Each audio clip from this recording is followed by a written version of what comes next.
नमस्कार मंडळी, आजच्या भागात आपले सहर्ष स्वागत। आज आपण सफर करणार आहोत कैलासगडची स्वारी या मंदिराची। मंगळवार पेठेतील पाटाकडील तालीम मंडळ याच्या डाव्या हाताला एक गल्ली जाते। या गल्लीत आज गेलं की शेवटला आपल्याला हे मंदिर दिसते। PTM अर्थातच पाटाकडील तालीम मंडळच्या डाव्या हाताला जी गल्ली जाते त्या गल्लीतनं आपण आता आत आलो आहोत। आपल्याला सुंदर अशी ही कमान दिसते आणि आपलं स्वागत करायला तयार आहे। आत गेल्यावरती दोन्ही बाजूला छान अशी वस्ती आहे आणि ऐन वस्तीत हे समोरच आपल्याला मंदिर वसलेलं दिसतं। मंदिराचं बांधकाम हे दगडी आहे आणि धनुष्यबाण स्वरूपातलं हे बांधकाम आहे असे मला नंतर आतमध्ये गेल्यावरती कळले। जेव्हा आपण आता समोर उभं राहू तेव्हा आपल्याला वर धनुष्य दिसते आणि ह्याचे सुंदर बांधकामाची डिझाईन आपल्याला मोहित करते। ते बघा, वरती धनुष्य आपल्याला दिसत आहे। तर असे आहे हे कैलासगडची स्वारी मंदिर आणि आपण दर्शन घेऊयात शंकर भगवानाचे।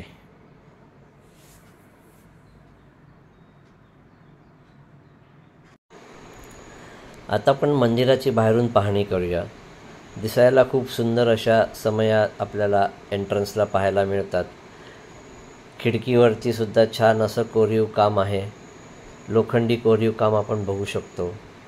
आणि तेच बघता बघता मला खाली एक पाटी दिसली ज्याच्यावरती नमूद केलेले होते की बांधकाम 8 महिन्यात पूर्ण झाले आणि ह्याच्यासाठी स्थानिक रहिवाशांनीच वर्गणी जमा करून हे मंदिर बांधायला हातभार लावलेला आहे।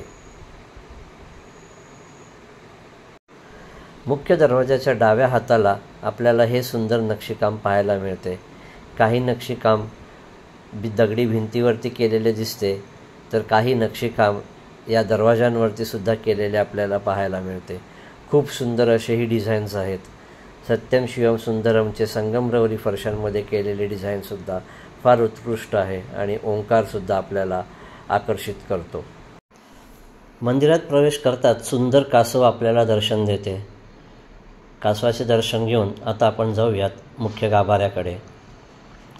गाभाऱ्याकडे गेल्यावरती समोरच आपल्याला पिंडीचे दर्शन होते। ही पिंडी स्वयंभू आहे असे इथे सांगितले गेले मला। गाभाऱ्याच्या दारावरती आणि चौकटीवरती चांदीमधील सुंदर असे कोरीव काम आपल्याला पाहायला मिळते। फारच सुंदर आहे हे कोरीव काम। या मंदिराचे दुसरे वैशिष्ट्य म्हणजेच कोल्हापूरचे चित्रकार सुपुत्र श्री जी कांबळे अर्थात गोपाळ बळवंतराव कांबळे ह्यांच्या असलेल्या इथे कलाकृती। ह्या कलाकृती अप्रतिम आणि अफलातून आहेत आणि त्या बघण्यासाठी आपण इथे जरूर भेट द्या। हेच याचं मुख्य वैशिष्ट्य आहे। ह्या कलाकृतींचे माझ्याकडून वर्णन करणे म्हणजे मला तरी शक्य नाही, त्यामुळे आपण येऊन बघा आणि त्या किती सुंदर आहेत याचा आपण अनुभव घ्याच।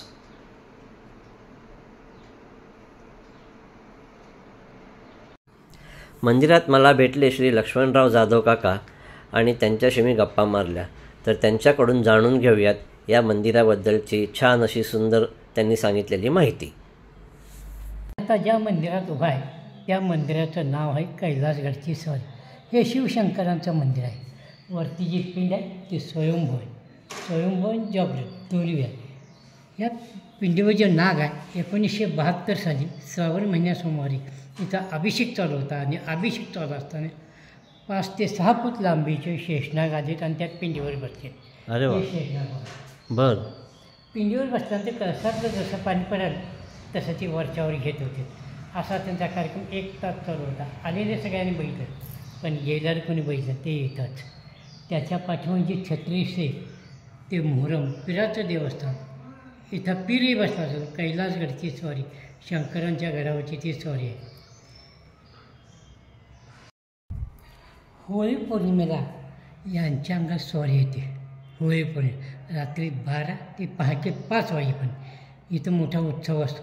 त्यावेळी होळीला ज्यावेळी ती स्वारी येते तेव्हा ते असे दिसतात बघा। यावेळी तो जो फोटो आहे तो त्या फोटोसारखा। अच्छा, ओके। यांचं नाव आहे बगरराव जाधव। छत्रपती शिवाजी महाराजांची ओरिजिन प्रिंट महाराष्ट्रात फक्त 2च ठिकाणी, एक इथं आणि दुसरं मंत्रालय, बाकी इतर ठिकाणी नाही. ज्यावेळी शिवाजी महाराज सुरत लुटण्यासाठी गेले होते त्यावेळी तिथे एका डच चित्रकार फक्त त्याला स्केच केलं होतं आणि स्केच केलेली जी प्रिंट होती ती हॉलंडमध्ये एका म्युझियममध्ये ठेवली होती. ती प्रिंट मागवून घेतल्यानंतर त्याला जो कलर दिला ते जे कांबळेने. हा जो फोटो आहे शंकर महादेवांचा ते 20 प्राशन करत असल्याचं दाखवलेलं. हे शंकर त्याला आपण 14 रत्नांचा फोटो म्हणतो. हां, यावेळी शंकर महादेव 20 समुद्र मंथनातनं जे विष मिळालं ते. हां, ते विष घेत असताना त्या विषाचं नाव आहे हलाल. हलाल. ते विष एवढं जबरदस्त होतं की ते इथं कुठल्याही देवदेवतेने घेतलं ते फक्त शंकर महादेवाने घेतलेलं आहे. ते विष त्यांनी पोटात घेतले नाही किंवा बाहेरही फेकले नाही, फक्त घेतलं ते कंठात घेतलं आहे आणि म्हणून त्यांचा कंठ निळा झाला. निळकंठ म्हणून नाव आहे. निळकंठ म्हणतो. त्याच्यापासून जे नाग आहे तो नाग देखील त्यांच्यापासून बाहेर फेकला गेलेला आहे. त्याला कारण त्या नागाने देखील ते विष सहन न झाल्यामुळे ते बाहेर फेकलेले आहे. अच्छा. हा शंकर महादेवांचा फोटो जर तुम्ही त्या कोपऱ्यात उभारून ह्या फोटोवर बघितलं 3D ते तिकडे फिरल्यात दिसेल. 3D effect. हां, जाऊ दे. तिकडनं बघत ठीक आहे, आपल्याकडेच बघतोय असं वाटतं. पण त्यावेळी ती हाताने सही केलेली करायची हँड पेंटिंग. होय, सगळी पेंटिंग जी कांबळे यांची आहे. सगळी जी कांबळे यांची. गोपाळराव कांबळे. गोपाळ भगवंत कांबळे. होय.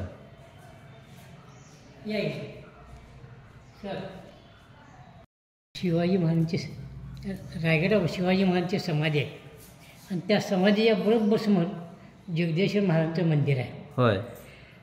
ते 6 जून जेव्हा शिवाजी महाराज वारले 1680ला त्यांना जो अग्नी दिला ती वेळ होती सूर्यास्ताची, सूर्य मावळत असताना. सूर्याची किरण त्यांच्या समाधीवर पडलेले दाखवले, एक जगदेश्वर महाराजांच्या मंदिरावर पडलेलं दाखवलेलं आहे आणि त्या किरणांच्या आतल्या बघा तुम्हाला शिवाजी महाराज दिसतात बघा.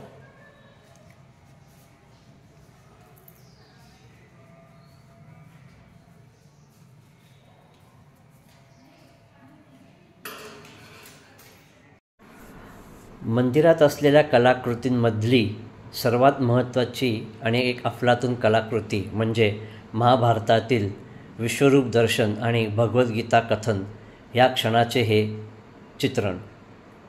साकारलेल्या कलाकृतीमध्ये आपल्याला दिसते की भगवान श्रीकृष्णाने अर्जुनाला विश्वरूप दर्शन दिले आणि भगवद्गीता सांगण्यास सुरुवात केली. त्या क्षणाचे हे पेंटिंग किंवा चित्रकृती फारच अफलातून आहे.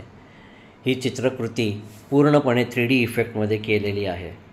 जसे जसे आपण दरवाजापर्यंत जातो किंवा दरवाजाकडून आत येतो रथाकडे बघत, आपल्याला असा भास होतो की रथ जणू आपल्या दिशेनेच दौडत येत आहे. घोड्यांचे डोळे पाहिले असता ते आपल्याकडे निरखून बघत आहेत असासुद्धा आपल्याला भास होतो. आणि दरवाजाकडे गेल्यानंतर तर असे फील होते की रथाची लांबी अशी वाढलेली आहे. हे चित्र अनुभवण्यासाठी नक्की आपण या देवळाला भेट द्या आणि ही चित्रकृती पहा. छत्रपती शिवाजी महाराजांचा राज्याभिषेक 6 जून 1674. होय. वरती शिवाजी महाराज, संभाजीराजे, जिजाऊमाता आहेत, राजा महाराज आहेत. शिवाजी महाराजांच्या 7 राण्या दाखवलेल्या आहेत. शिवाजी महाराजांची मुलगी शकुंतला ही देखील दाखवलेली आहे. प्रत्येक हातात निरंजन आहे. ते हात नाकापासून हात असा केला, नाकापासून वर कपाळावर सावली दाखवलेली आहे आणि नाकापासून खाली तोंडावर उजेड दाखवलेला आहे. जिजाऊमाता फक्त तुमच्याकडे बघतात, इतर कोणीही नाही. तुम्ही कोणत्याही दिशेने बघितलं तर फक्त जिजाऊमाता तुमच्याकडे बघतील. ह्या फोटोचं वैशिष्ट्य एक व्यक्ती तुम्हाला दुसऱ्या ठिकाणी मिळणार नाही. प्रत्येकाचे चेहरे हे वेगवेगळे दाखवलेले आहेत. नमस्कार. धन्यवाद काका, खूप छान माहिती दिलीत. आभार आणि धन्यवाद. हे जे मंदिर आहे या मंदिराचा आकार धनुष्यबाण आकाराचं मंदिर आहे. या मंदिर 8 महिन्यात पूर्ण केलेलं आहे. या मंदिराला इंजिनियर वगैरे कोणीही नाही आहे. हे मंदिर जे आतने जे स्वारी सांगत त्या पद्धतीने बांधकाम झालेलं आहे. या मंदिरावर जो दगड वापरला आहे तो ज्योतिबाच्या डोंगरावरचा दगड आहे. अरे वा. हो. या जे मंदिराचे समय आहेत 750 किलोच्या समय आहेत. बापरे. एक समयी 750 किलो. 750 किलो. बर. ही समयी 750, ती समयी 750. हा जो नंदी आहे 1.5 टनाचा नंदी आहे. किती? 1.5 टन. 1.5 टन. 1.5 टन. बर. 1500 किलोचा. हो. ओके. ओके ठीक आहे. लई भारी. धन्यवाद काका. धन्यवाद. तर मंडळी, ही होती आजची सफर कैलासगडची स्वारी या अफलातून मंदिराची. इथे असलेल्या अप्रतिम कलाकृती आणि चित्रकृती आपण येऊन पाहाच आणि मला नक्की आपला अभिप्राय द्या. पुन्हा भेटूया पुढील भागात.